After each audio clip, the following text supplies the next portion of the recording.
So hello everybody and welcome. This is Lizzie and Justin from Thirdspace. And we are here again for another week of our ongoing Turning Towards Life conversation, and you are so welcome to be here with us. It's quite a thing to feel what it's like to be in an ongoing practice which involves many, and we know it involves many. So welcome to you, whether you have been in this conversation and walking the path with us for nearly 5 years, or whether you just found us this week, and whether you listen every week or you dip in occasionally when you find it supportive, you are all equally welcome. And welcome, Lizzie. Thank you for being such a steadfast and courageous and loving and joyful companion on this. I have to say I'm feeling a little bit giddy with joy today because we're doing this in the middle of the completion day of our year-long PCC, the professional coaching course. Or everyone, of course, you'll know this, Lizzie, but everyone has who's been completing this weekend is off doing an exercise together, so we get a little bit of time to do this at an unusual time of the day, and it's so joyful for me to be in the midst of this. So I'm dedicating this conversation to all of them, as well as to all of us who are listening and speaking. Likewise, Justin, I feel like I'm doing the same. And in a way, this beautiful poem by Naomi Shihab Nye is part of that. Part of the luxury of our lives, Justin, is that we get to be people who weave other people, including ourselves, though, together. And this poem actually got read, I think, this weekend at some point in some part of the process, and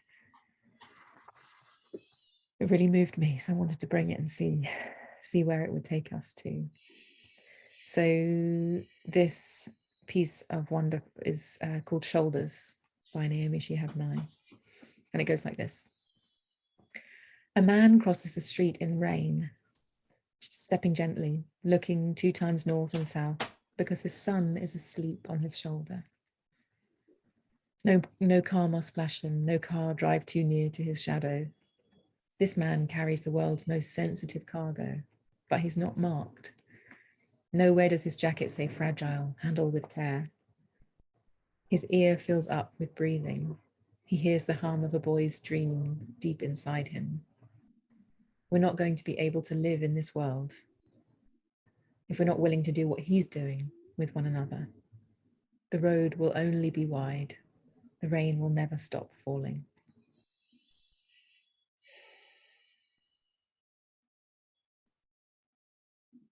Goodness, it's such a thing to hear you read that, Lizzie. So I'm going to read 2. I'm just going to say a reminder that you can always find the sources that we bring on our Turning Towards Life website, and on Facebook in our group, and also in the notes that go out in the podcast.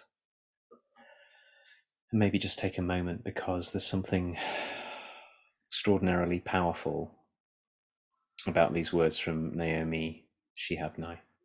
It's called Shoulders. A man crosses the street in rain, stepping gently, looking 2 times north and south, because his son is asleep on his shoulder. No car must splash him, no car drive too near to his shadow. This man carries the world's most sensitive cargo, but he's not marked.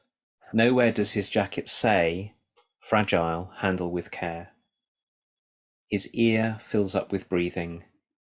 He hears the hum of a boy's dream deep inside him. We're not going to be able to live in this world if we're not willing to do what he's doing with one another. The road will only be wide. The rain will never stop falling.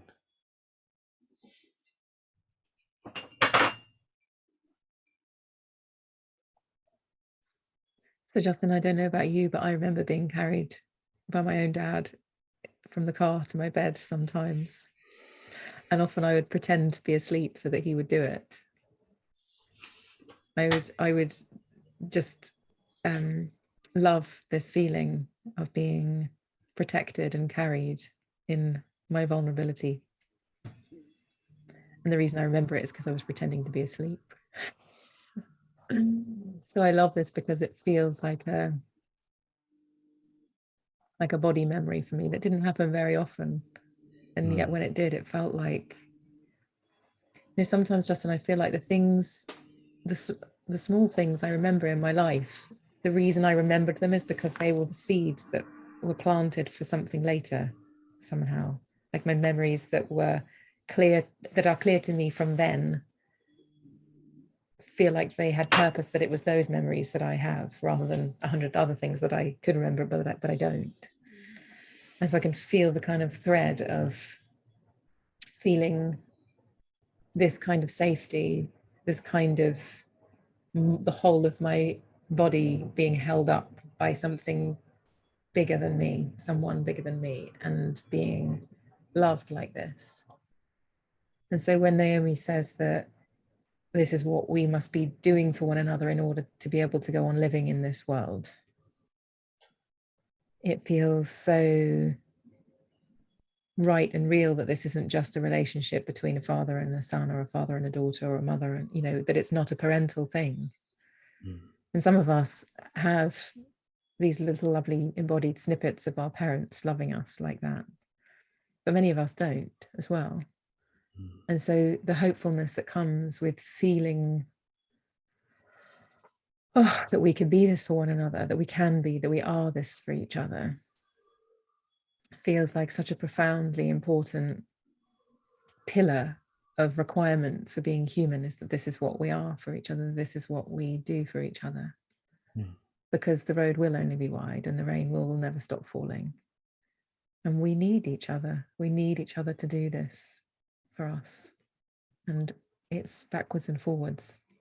It's you and it's me, and in all the directions. And I love the way that this is written and how it evokes. His ear fills up with breathing. Is such intimacy and vulnerability and closeness and togetherness inside of the way that Naomi brings this to us.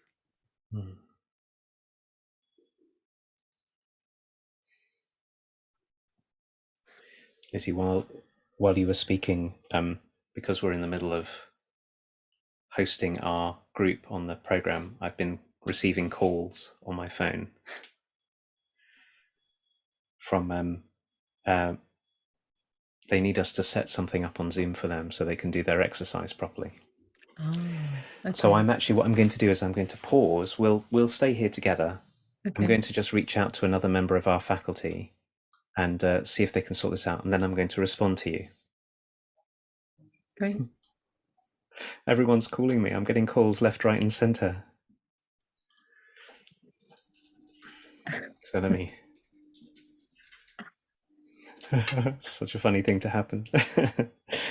So while Justin's doing this, for those of you who are listening to us now, we have a beautiful kind of ceremonial ending to the program that we're running. And the people who are trying to call Justin are doing the ceremonial ending in a Zoom space. And there's some kind of technical something that means that they can't sit with one another and talk to one another in the way that's intended. So Justin's doing his speedy touch typing that you can hear now to try and sort them out. That you're going to have to tell jokes or sing songs. Yeah, what jokes can I tell? I'm so bad at telling a joke. But I could sing a song. Sue has sorted it out. Good. So the phone calls, it's so unusual for me to have my phone on when we're doing turning towards life, and I'm glad that I did. I was about to say, lucky you did. Yeah, yes, I'm glad that I did. And it's sort of an example of shoulders, really, because for me, pausing what we just did so we could take care of that feels so important, that we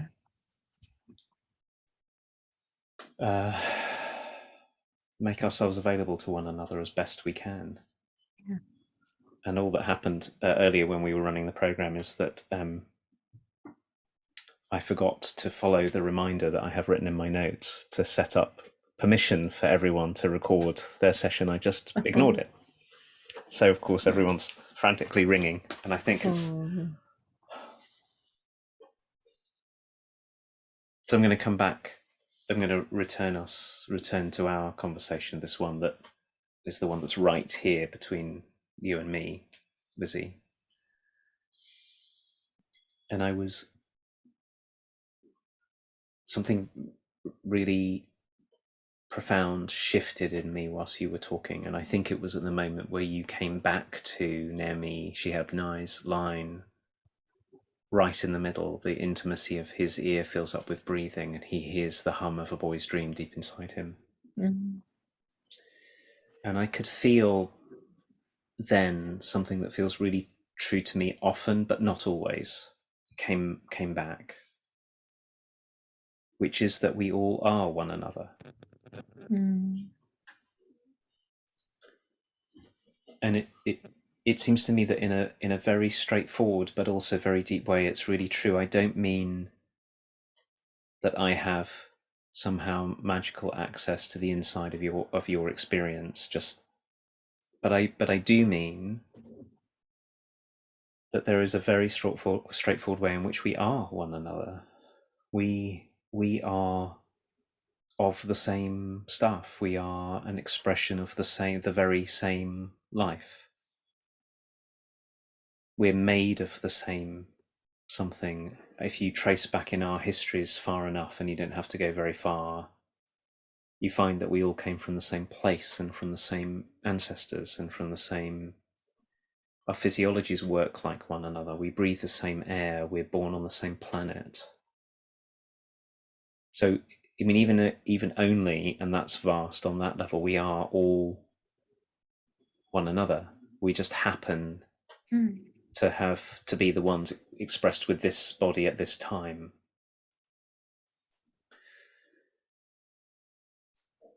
And that's what I touch into when I read and hear you say, he hears the hum of a boy's dream deep inside him. Mm. When we're really close in with one another, when we're prepared to care about one another enough, it's not like we can dream one another's dreams in a super straightforward way, but it's not hard for us to feel the hum of one another's dreams inside one another, because, at least to start with, because we know it in ourselves. And I'm sure it's no accident that that's right in the middle of this poem, because it's probably what's most important and what we most forget.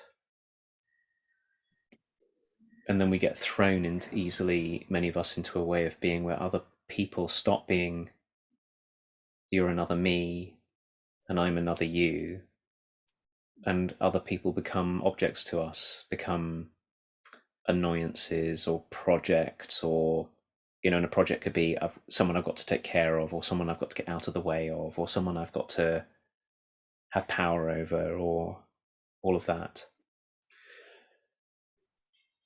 And I'm afraid to say, and sad to say, that for many of us, the wider culture that we swim in doesn't help us with this. It doesn't help us with allowing to feel the tender preciousness of one another, and how much we need to carry, how much we need to be carried by one another. And then we get into the pursuit of something other than that which we most need. What we most need is actually something very simple. It's to be met, and it's to be helped across the road, and it's for others to know that we are fragile, sensitive cargo to be carried. But we, in a way, all the reminders we get all the time take us in an opposite direction. They tell us that something else is what matters. And so it's no wonder that we feel so far away from one another, how wary we feel of one another, and that we need reminders. I sort of feel like this poem and this conversation are two examples of counterforces to the bigger narratives of people don't matter, nothing matters. And it's kind of, I don't know, childish or naive to really want to care for those around us. Where's the profit in it? Where are the hard measurable results in it? Where, you know, all of those things that are the hallmarks of the flow of our wider culture can't be captured in it. So we need to be reminded. We need to read these words, Yeah. and we need to look one another in the eye and hold one another's hearts dear, and do this work of saying this is what every one of us needs, so that the road is not only wide and the rain will has a chance of stopping falling. Yeah. Gosh, it makes me just takes me to this place of seeing really clearly how a narrative of independence is like placed above everything else in so many ways. Like, you have to be able to learn to do things on your own. Like, everything's kind of got that inside the implicit of it. You know, you were talking about your lovely daughter's GCSEs recently. No one's allowed to say, oh, can you remember the answer to that thing? And can you give me your notes on that? Because I didn't quite get that. It's like, if you didn't get it, you're stuffed. If you haven't got it now, you're stuffed. It's so there in the way the exam hall is arranged, with those tables where no one's allowed to talk to each other, and there's adjudicators and nobody's trusted. It's like the most antitrust environment, and that's imbued in everything. And just even child rearing, of, is your child independent enough to go off on their own yet when they're like 1 or something? No, of course they're not. Like, how could they be if we were being biologically normal? It just feels so prevalent and so fearful and so small by comparison to what I know is possible between people when we do things together. And I've been having this feeling recently, Justin, of really knowing what to be like in a team means, like in a collective of people doing something together, which, where there is that trust and that ability to be this shouldersness for each other, such extraordinary things can happen. And yet it's everybody, you know, fighting for themselves or being in their own corner, that we laud so much, and then we expect people to be inside a team with that narrative at the same time. So it's like completely discombobulating. Oh, so I'm not allowed to talk to people in my exams, I've got to get it all done myself, I've got to be self-sufficient, and then you want me to be in an organization where we all have to be a team and trust each other, and I haven't been taught any of that along the way. So how am I supposed to lead? How am I supposed to, like, I'm seeing really clearly that, you know, there's this kind of thing in the world at the moment of like, our education system probably isn't serving what comes after education. Like, that's one of the ways I can see so clearly in this moment, of all the things we're taught, not setting us up for the things that we need when we actually get to the, like, how the world actually works. There's no training and no understanding inside the systems that we learn in.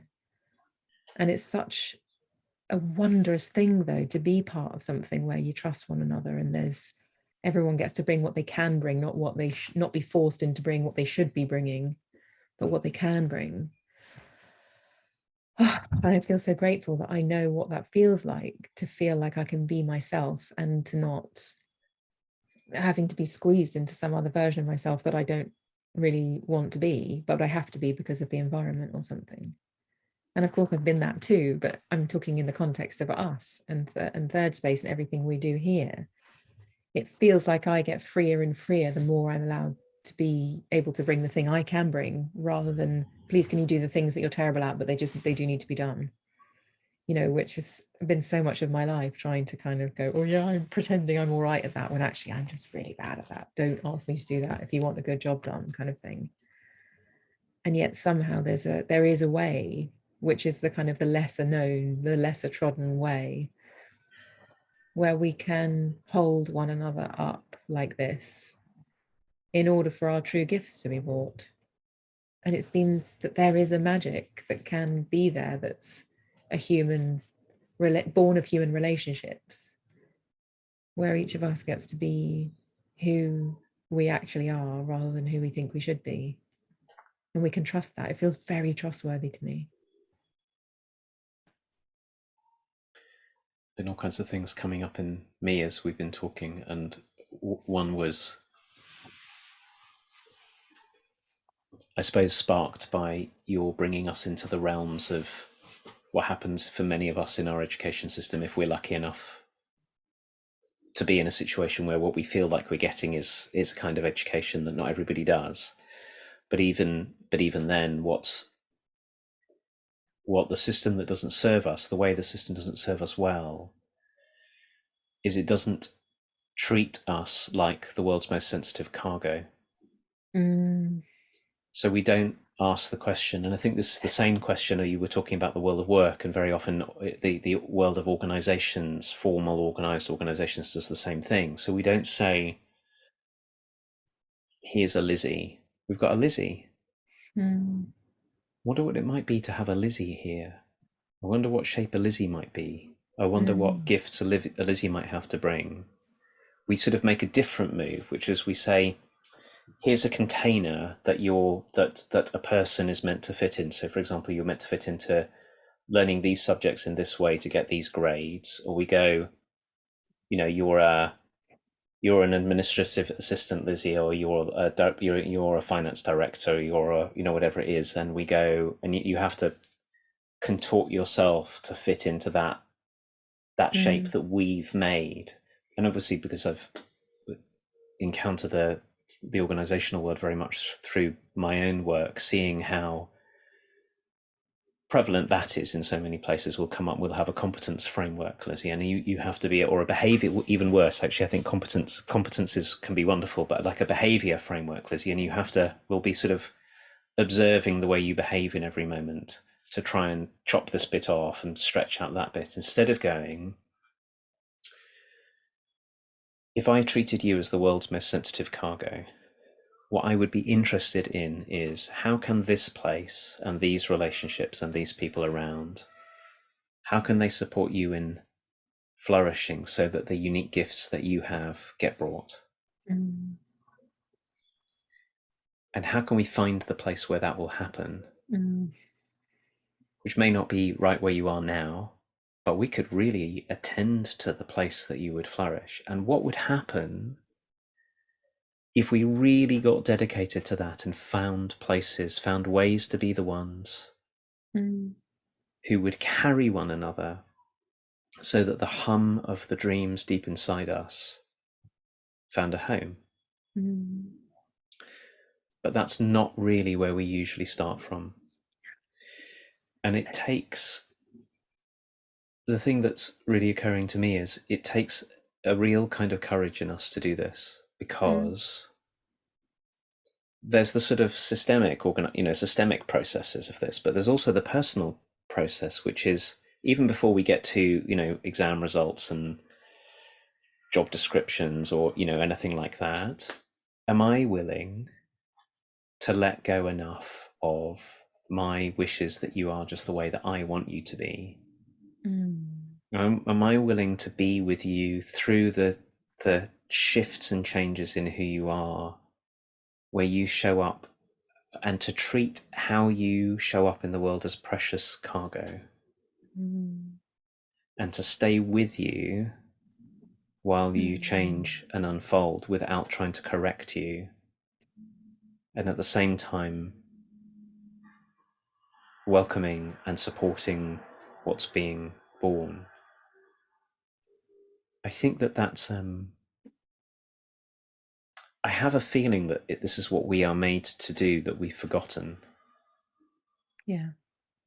In many, many, many parts of our lives and in many places. And clearly not. You've been talking about the work we've been doing this weekend and what we get up to in Thirdspace, and I can really feel the deep dedication, the joy of that being our central commitment. And it's not easy always to do. But gosh, so many of us never get any help in attending this way.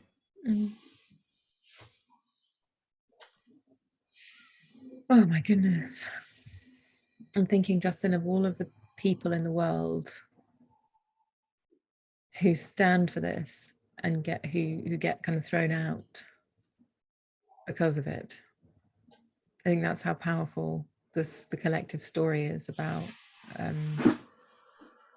us being machines. I think a few years ago we had a piece together in Turning Towards Life about being machines, And I think that machine narrative is so strong. And so I suddenly feel very appreciative of the people who've stood for this at different moments in history. And I want to honor all of the ones who know this as part of their gift, part of their being, and that the world didn't meet them. The world didn't say, yes, you're right, let's do that. They said, no way, this is what we need to do. I just feel like it's like when this kind of truth gets rejected about us needing one another and the quality of the possibility and the nature of us as beings to be in relationship this way, gets so many times rejected. And it feels like, as you said, like we need to be in this conversation. We need this poem. We need those people who do stand for that to have a place to go to say, thank goodness someone, someplace validates this, sees it in the same way as I do. Is this important? And the intimacy and the togetherness and the warmth and the seeing and the holding that we can be mutually for each other feels like one of the massive gifts of being a human being. That this is the delight of being human, is this kind of dependence on one another, this kind of holding one another up like this. And even myself now, I can feel the counter narrative coming and saying, oh, I just said dependence is a bad thing. Like I it's here in me, but it's true. I depend on you, Justin. I depend on so many people that I can live in a way that is healthy and life-giving. It's not because of my I mean, many things, yes, but are because of I can do things, you know, but really the heart of things when I look at my life is I'm dependent on people. I need them. And there's this huge big, even in like kind of psychological terms, this whole, oh, you're not allowed to be dependent on anyone else because that's bad. Well, quite honestly, I'm dependent, and that's okay. Like if it's mutual, if we can find a way of being together to be this for our own selves and others, like if we can be this holding. So I'm really moved, and I'm really moved by the way Naomi invites us in here with such tenderness and strength and straightforwardness. It really belongs here. And so Naomi, maybe you'd be listening to us one day, and I want to say thank you. Thank you for saying these things and reminding us and being a stand for this in your life. And Justin, thank you for your always openness to all of these things and for your wide open way that you do this for so many people and for me and goodness knows how many others. It's so beautiful.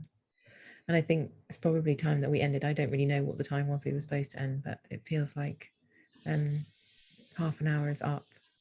And I want to say thank you to everybody for listening and being with us and for being here in the middle of our also kerfuffles of sorting things out with our program and everything. And we'll be back next week on Sunday again. And thank you, Justin. And thank you to us for gathering each Sunday. Thank you, everyone. Bye-bye.